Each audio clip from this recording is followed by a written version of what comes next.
The PS2 is sometimes hailed as the best video game system of all time, and that's because of one very insignificant entity: the actual games. You see, the PS2 to this day is the best-selling video game console of all time, which means there was a large audience for any game released on the system. So large, in fact, that the last game for the system was released in 2013, over 13 years since it launched. Because of the large player base, there were a fair amount of oddities that today definitely wouldn't have gotten the same budget. I'm guessing the words, "well, somebody's gotta buy it," were in the pitch for games like Mr. Mosquito for PS2, where you play as an actual mosquito. See sales associate for details. Well, they encourage your complete cooperation. Send your roses when they think you need to smile. I can't control myself because I don't know how. When they love me for it, honestly, I'll be here for a while. So give them blood, gallons of the stuff. Give them all that they can drink and it will never be enough. The game pulls you in as soon as you turn to the back of the box. One of the selling points is apparently you can watch the family's relationship disintegrate as they take their irritation out on each other. Well, fuck me, I'm sold. The next step is to put this sexy blue disc in your Memorex DVD read-write that you got from Goodwill and start the game up. You get introduced to this story by this creepily calming voice actor explaining the plot. Welcome to the home of the Yamada family. It's summer. Do you like summer? Summer drives people crazy, and that makes them commit terrible acts. Which pretty much consists of you getting enough blood to survive the winter. Before you start the first stage, you get to see the family dynamics, and seriously, I don't think this family needs ruining. It has it down pat. It's because of me, isn't it? You don't want to be in the photo with me, do you? Mom!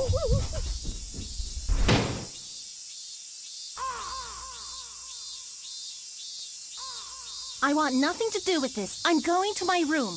Once you get into the actual game, you get a look at the gameplay. Each level has you flying around a small room, except the last level, although it might as well. We'll get to that later. Your goal is to suck X amount of blood, but you can only do it from certain points. Not certain sections, like sections of exposed skin, but certain points. Luckily, you can lock onto these points at a distance. Then you rotate the right analog stick to try to keep this circle in the blue area. There's a small heartbeat meter at the bottom left of the screen. The faster the heartbeat, the closer they are to attacking you. If you screw up the blood sucking or get caught flying around, a battle will start. To defeat the attacker, you have to hit them in their pressure point. For the first level, it's conveniently placed by her...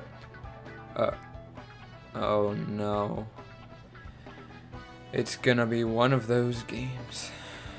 Do that 12 times and you're done. Of course the game does get harder and harder, but you don't want to hear about that, do you? Nah, I didn't think so. Well, that about wraps it up for this week. Join me 2 weeks from now where I commit genocide on a small third world country. Thanks for watching. Now, obviously, that's not the end.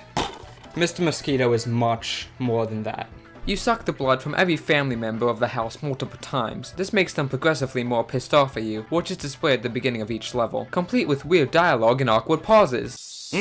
Go and buy some insecticide, Kaneo, and make sure it works. Nowhere that you could go and buy some yourself? Somebody once told me the world is gonna roll me. Mom, weren't you going to cook dinner now? I'd like to eat potato cakes tonight. The levels themselves get weirder too. The first level is pretty normal, or at least as normal as a game about a mosquito could be. The second level, more of the same. Then there's the fourth level. Oh boy. I've gotta stop playing this Japanese shit if I ever want to be monetized. Oh yeah, quick side note, does anybody remember instruction booklets? They used to come with every game and sometimes even had 2 or more languages. Mr. Mosquito was nice enough to include a place for character information. Okay, so Mr. Kanuchi Yamada likes to watch TV while wearing his favorite well-worn sweatshirt. He's 46 and has A-type blood. You see, these instruction booklets were usually very needlessly detailed, but it was a really fun addition. Miss Kayono Yamada is 46, has AB blood, a hobby photographer. She loves snapping family photos, never throws away anything. At 17, when he... At 17...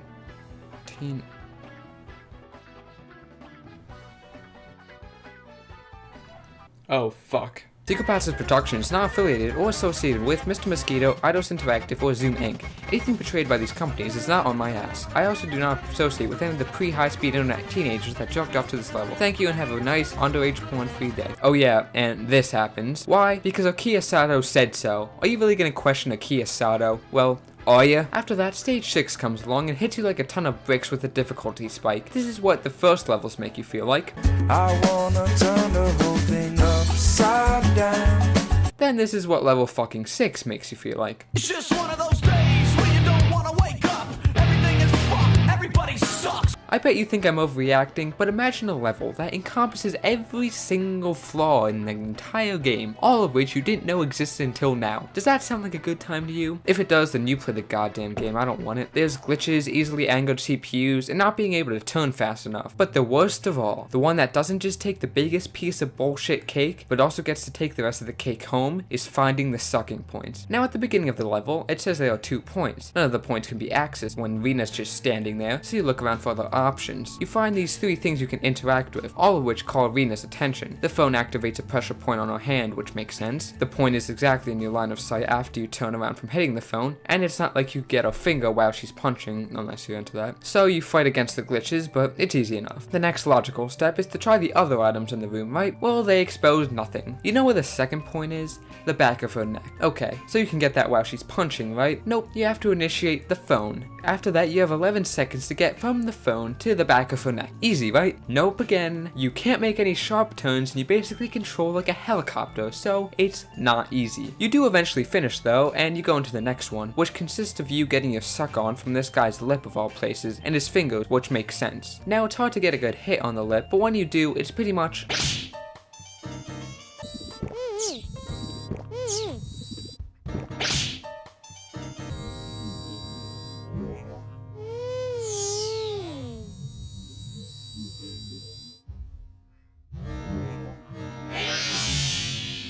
At what point do you just stop?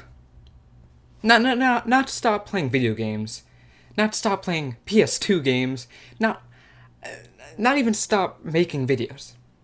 What point do you just stop? Like, you just go ahead and not. This right here is when you stop not nodding. Forgot to mention that you can also be noticed when you're behind somebody's head now. You know why? Because there is no God. At least not in the Yamada house. I don't know where he is, but he's not in Mr. Mosquito for PS2 with the blue disc. After subtracting give or take 20 years from your lifespan on stress alone, you do get past the level. The difficulty only goes up from here though, and by that I mean the next level is so easy I finished it on the second try, and I also finished the battle within 5 seconds. The level tried to derive difficulty from having a bunch of easy points instead of just having 2 hard ones. Well, that didn't work. For some reason, the level insists on having a second stage where the girl loses her glasses and she has to crawl around in a circle to find them. I'm pretty sure the glasses just despawned. The level ends with her hitting her head and passing out. Isn't that kind of deep in a way? Think about it, you lose something you love so much, something you need. Like, she lost her glasses, she needs them to see. You lose them.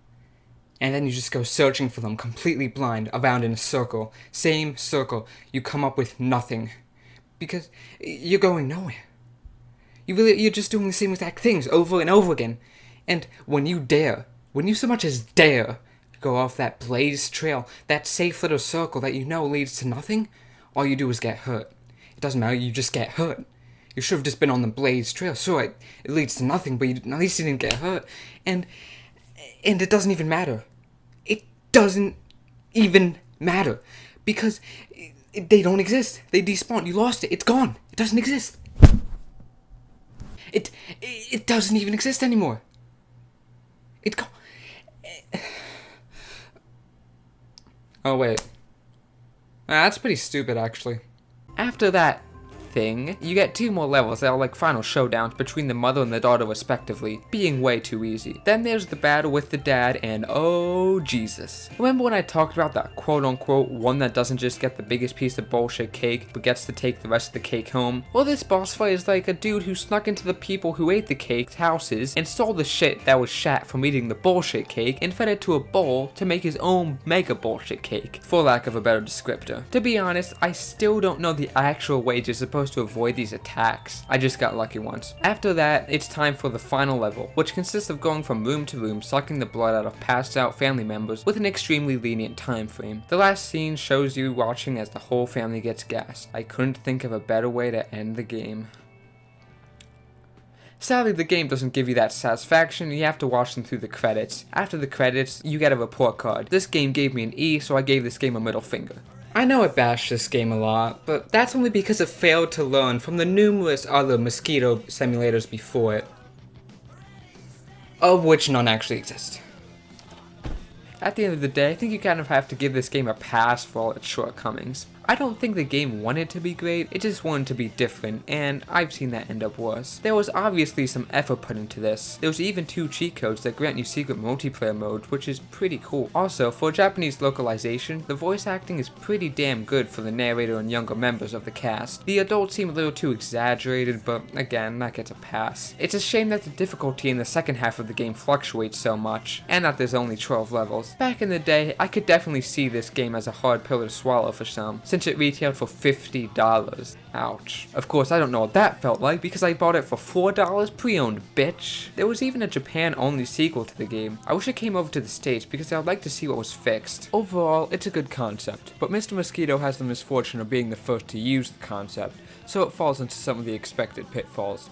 I give this game a 6.3455367825892675 out of 9.85698675309. Thanks for watching.